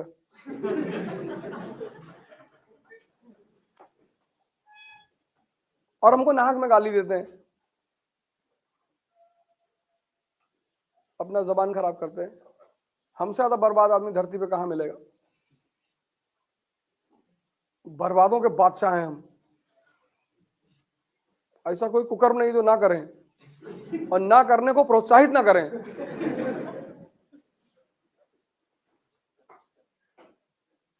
जियो यार, दूसरे की बात पे क्यों ओपिनियन पे जा रहे हो? ये आदमी अच्छा नहीं है, शादी करोगे क्या? तुम डरे हुए हो, तुम्हें कोई हल्का सा कुछ लिख देता है तुम डर जाते हो। अरे भैया मेरा मतलब ये नहीं था, देखिए ऐसा ऐसा ही है, ऐसा ही जो तुम सोच रहे हो।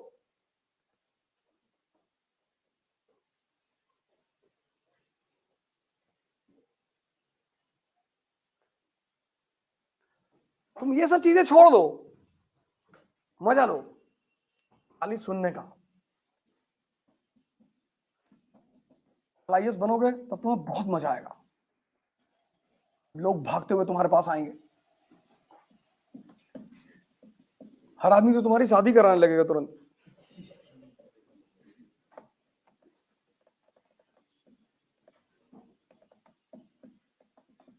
और कोई सवाल है बताओ?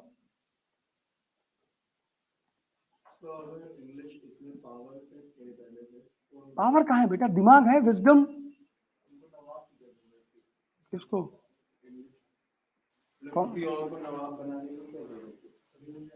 अच्छा अच्छा अच्छा, हाँ हाँ हाँ हाँ।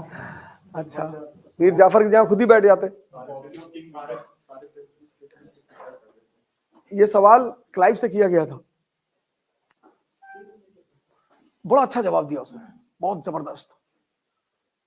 कि आपने बंगाल पे सीधा कब्जा क्यों नहीं किया? बक्सर के बाद, प्लासी के बाद नहीं, बक्सर के बाद डुअल गवर्नमेंट चली ना, तो 7 साल डुअल गवर्नमेंट चली, दुनिया को पता ही नहीं चला। उसने कहा हम अपनी पोजीशन को स्ट्रांग कर रहे थे, हमें पता था कि अगर दुनिया को पता चल जाएगा कि हम राजा बन चुके हैं यहाँ पे, तो ये हमारे यूरोपीय दोस्त हमारे पीछे पड़ जाते। हो सकता है भारतीय राजा अपना एक संघ बना लेते हमारे खिलाफ। तो हमने डिसाइड किया कि जब तक हम यहाँ मजबूत नहीं हो जाएंगे तब तक हम डिस्क्लोज नहीं करेंगे।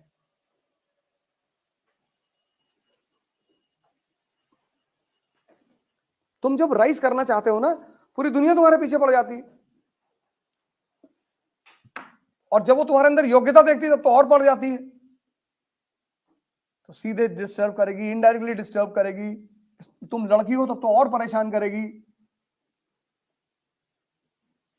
तुम्हारे पापा से जाके कह देगी कि रात में तुम्हारी लड़की जो है एक लड़के के साथ खड़ी थी वो कंपनी गार्डन पे, पता नहीं ऐसा लग रहा था वही थी, अब पता नहीं हमको। अब सौभाग्य से अगर तुम उस वक्त घर में थी तब तो कोई बात ही नहीं, और अगर नहीं थी, लड़कियों के लिए तो सबसे ज्यादा खतरा है ना। लड़कों को तो चलो कोई बात नहीं, लड़कियों के लिए सबसे ज्यादा खतरा है, वो भी मिडिल क्लास। उम्र भागी जा रही है, 25 के बाद कौन शादी करेगा? तुम्हारे लड़के को उठा ले जाएंगे, उसी से जबरदस्ती शादी करेंगे। लड़कियों का तो सबसे पहले चरित्र अटैक, कैरेक्टर पे। इन लोगों की दशा तो और दयनीय है, इन्हें तो बड़े फ्रंट पे लड़ना पड़ता है। अरे जानते हैं क्या पढ़ने आती है, सुनना पड़ेगा। ताकत में आ जाओ, उठवाओ। किसी सबॉर्डिनेट दरोगा रोगा से कह दो कि उठाओ इसको घर से, इसकी गाड़ी में 2 पुड़िया चरस रखो, इसको भी मारो, इसकी औरत को भी मारो, बच्चे को भी मारो, वो जो गोद में बच्चा लिया है उसको पटक दो उठा के, मरने ना पाए, मरने ना पाए, सबको मारो, और फिर खुद जाके छुड़ाओ भी। अरे गुप्ता जी को तो पड़ोसी है हमारे, और मुस्कुराओ। और कमजोर हो तो हरिद्वार चले जाओ, एक माला ले लो और गायत्री मंत्र पढ़ो। बस यही सिद्धांत है। कमजोर हो गए तो तुम्हारा शोषण होगा, उसका मजा लो, जानते रहो कि शोषण हो रहा है। दुनिया में बस दो ही मजा है, एक शोषित होने का और एक शोषण करने का, और कोई मजा ही नहीं। अभी तुम्हें आईएएस बना के ऑस्ट्रेलिया भेज दिया जाए, तुम नहीं जाना चाहोगे?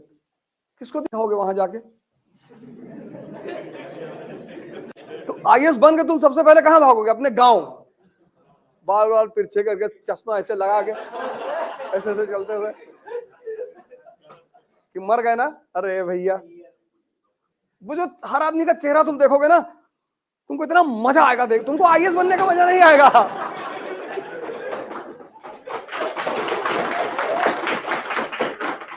तुमको आईएएस बनने का मजा नहीं आएगा, आएगा ही नहीं। मजा आएगा हर आदमी का चेहरा देखने पे कि मर गए ना। अरे भैया हम वैष्णो देवी गए थे आपके लिए पूजा करने के लिए। हाँ पता है मुझे, पता है तू गया था।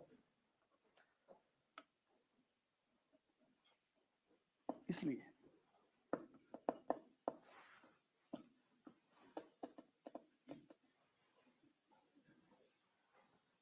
और कोई सवाल? कल से 1:30 बजे से क्लास चलेगी। क्लास 10 तारीख तक, 1:30 बजे, 10 तारीख तक नहीं, आज क्या तारीख है? 4, 5, चलो 10 तारीख तक कर देंगे, कोई बात नहीं। 10 तारीख को मुझे काम है इलाहाबाद में, तो हो सकता है मैं जाऊं, 9 तारीख को चले आएंगे। लेकिन सीख लो यार हमसे ये सारी चीजें, तुम्हें कुछ किसी की जरूरत नहीं पड़ेगी। थोड़ा सा तुम्हें लेबर पड़ेगा, मेहनत कर लो ना, मेहनत। इसको तुम भी हिला लो, इतना बड़ा लिए घूम रहे हो, इसका कुछ यूज कर लो। शुरू में नहीं समझ में आएगा, रोओगे किसे। और कोचिंग का फायदा क्या है? अगर तुम पढ़कर कोचिंग में आओ, जैसे हम एनसीईआरटी क्यों पढ़ा रहे हैं पहले, कि बेसिक्स लड़के क्लियर हो जाए।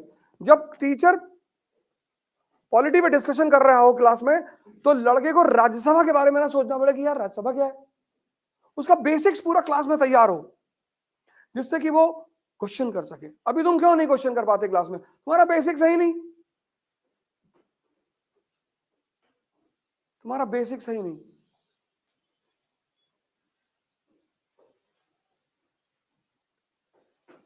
और सिंपल रहो यार, साधारण, सिंपल। कम से कम माता अपने पिता का कम से कम पैसा खर्चा कराओ अपने ऊपर। अगर खुद से कमा रहे हो तो कोई बात नहीं है, और पिताजी से उतना पैसा लो जितनी तुम्हें जरूरत है, उससे ज्यादा मत लो। सारा प्रोग्राम रोक दो, सब। शैम्पू अगर तुम्हारे बाल में लगता है तो सेव करा के रखो, क्या जरूरत है? कौन स्वयंवर में जा रहे हो अभी? लड़कियों को तो खैर एक अपवाद है, लड़कों की बात कर रहा हूं। अगर तुम्हारे बाल, क्योंकि स्ट्रेस है ना, बाल झड़ रहे हैं, ये कर रहे हैं, वो कर रहे हैं, हटाओ, छोटे छोटे करा लो, कैप लगाया करो। एक कैप साल भर चल जाती, तब तक तुम्हारा सिलेक्शन हो जाएगा। फिर यहां तक बाल रखा ना।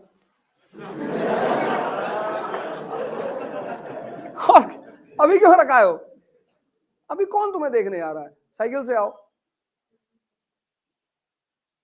एक टाइम बढ़िया खाना खाओ दोपहर में, एक टाइम हल्का फुल्का खा लो, चना रोस्टेड रख लो। ये सब चीजें बड़ी इंपॉर्टेंट होती हैं यार।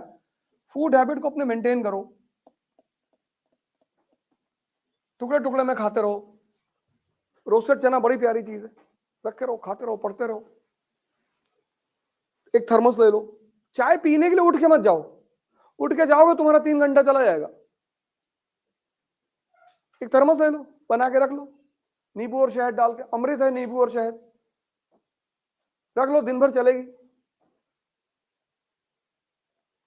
फिर तुम्हारे पास मोबाइल है, एक टॉपिक तैयार हुआ, उसमें रिकॉर्ड कर लो, पूरा टॉपिक रिकॉर्ड कर लो अपने अपने वर्ड्स में, अपनी कहानी में। जैसे कल तुम हमें कहानी सुनाए थे, ऐसे अपनी कहानी में रिकॉर्ड कर लो। फिर बैठ के छत पे सुनो, वॉक कर लो, उसको सुनते सुनते, पूरा टॉपिक सुनते सुनते वॉक कर लो, तो काम हो रहा है ना, डाइजेशन हो रहा है ना। कोई सुनने को तैयार नहीं, किसी पेड़ को जाके सुना दो, पेड़ के सामने खड़े हो जाओ। देखो लोकसभा में इतने मेंबर होते हैं, स्पीकर होता है उसमें। अब 2-3 महीने बाद अगर, हाँ तो राजा पागल ही होता है। राजा और आम आदमी में यही तो डिफरेंस है, राजा पागल होता है। 3-4 साल बाद वो पेड़ सूख जाएगा। इतना टॉर्चर कौन बर्दाश्त करेगा यार? उल्टी सीधी चीजें जाके सुना रहे हो तुम उसको।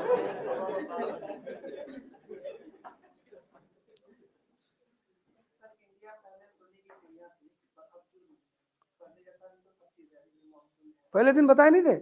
बैलेंस ऑफ पेमेंट देखो तुम इंडिया का, इंडिया आज भी सोने की चिड़िया है। आज इंडिया के पास किस चीज की कमी है यार? किसी चीज की नहीं। अगर हिंदुस्तान के लोग हिसाब मांगने पर आ जाए ना यहाँ के पॉलिटिशियनों से कि राजनीति ऐसा कौन सा व्यवसाय है कि तुम 5 साल करते हो और 2000 करोड़ रुपए कमा लेते हो, हमको भी बताओ। गांधी जी के पास, अटल बिहारी वाजपेयी मर गए, अपना घर नहीं है उनके पास।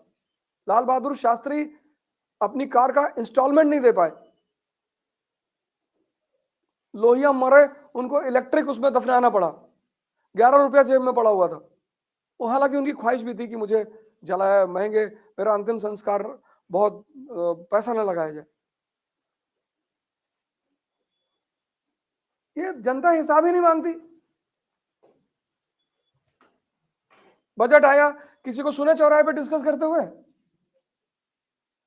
बजट आ गया, इतनी बड़ी घटना घट गई देश में, बजट आ गया, किसी चौराहे पे चाय की दुकान पे सुने? चाय की दुकान पे लोग बैठे हैं, तो दुबे की लड़की भाग गई, अच्छा। हमें कोरोना वरोना कुछ नहीं होता है। थिंकर बने हुए सब, पूरी दुनिया कोरोना से परेशान है। तो यहां पे जो राजा है ना, राजा जिनको तुमने राजा बना दिया है, राजा है नहीं, सेवक है वो। एक आदमी आया, उसने कहा मैं प्रधान सेवक हूं, वो तो और हिला के रखा हुआ है। इससे बढ़िया तो राजा ही थे पहले। उनको कुछ बोला नहीं जा सकता, नाराज हो जाते हैं तुरंत।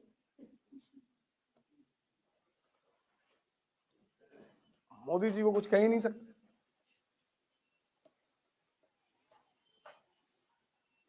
एक लड़की गाना बना दी, उसको कितना ट्रोल किए सब, क्या गलत कहा उसने, सारे मुद्दों को उठाया। तो भाई डेमोक्रेसी यही तो है, अपोजिशन, हमारी बात जो दिल में वो हम कहेंगे, ये है वो है, कैरेक्टर खराब है इसका, तुम्हारा बड़ा अच्छा है।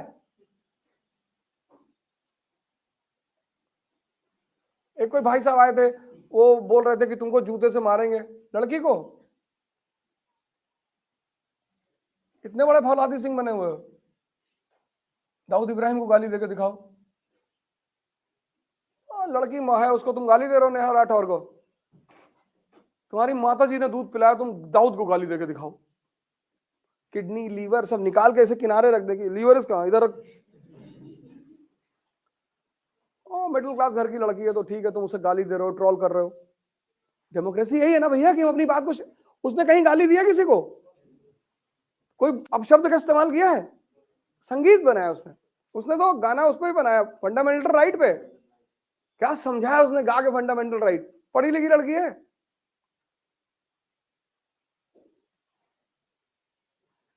ठीक है, उसने कहा है, उसकी बात सुनिए, उसमें बुरा मानने की क्या बात?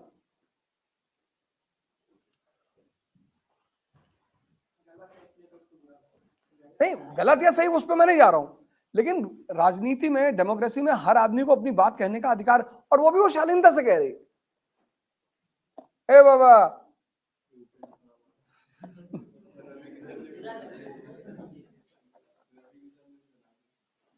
रवि किशन,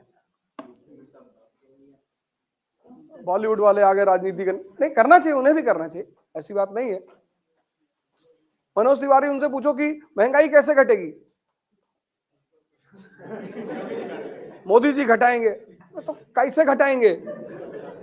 अब तुम मेंबर ऑफ पार्लियामेंट हो, तुम्हें नहीं पता होना चाहिए?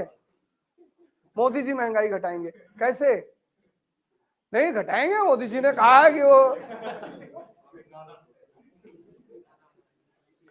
अरविंद केजरीवाल ने फिर ट्रोल का मजाक उड़ा दिया, उसको वो बुरा मान गया, कहा कि वो अरविंद तो IAS IRS रहा है, ब्यूरोक्रेट है, दिमाग तो है, सब पढ़ा है खुराफात। ये सब उसका दिमाग में है। पिछला दिल्ली का इलेक्शन था तो उसने कहा कि मनोज तिवारी जी ने गाना बहुत अच्छा गाते हैं, रिंकिया के पापा वाला गाना सुनना चाहिए, गोरी बियर पी के नाचे लाकर। एक स्कूल की टीचर ने मनोज जी से कह दिया कि आप गाना गा दीजिए। उसमें बुरा, उसको डांटने की क्या जरूरत थी भाई, आप गायक है ना। उसने कह दिया, मान लो ऐसे ही कह दिया। हाँ, बदतमीज है औरत। लो,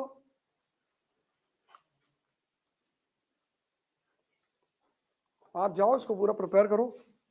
कल battle of Plassey, Buxar, Mir Jafar, Mir Qasim.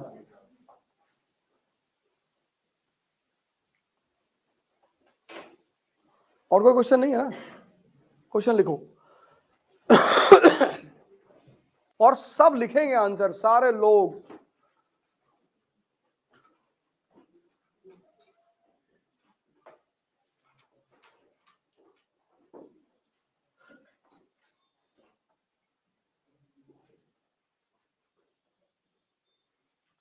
Duplex was the star of Anglo-Carnatic War. Dupleix was the star of Anglo-Carnatic War, while Robert Clive proved to be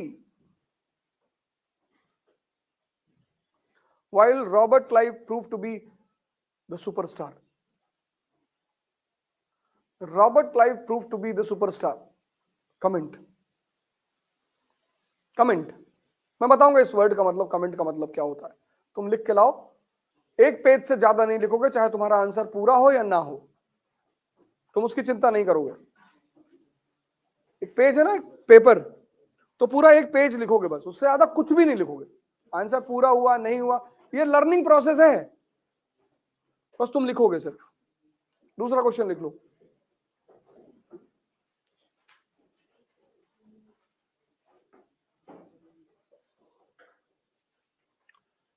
Siraj,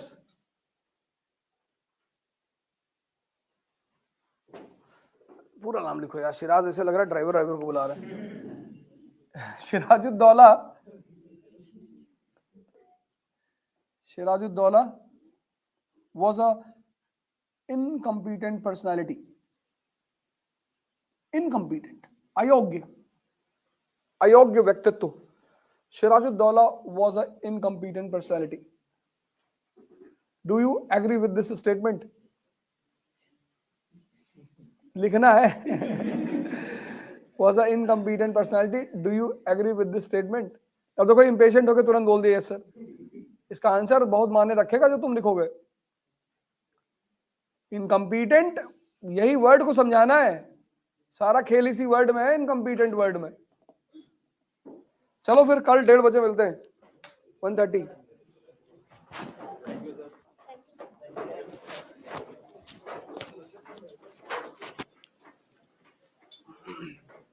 बस इतना ही लेना था।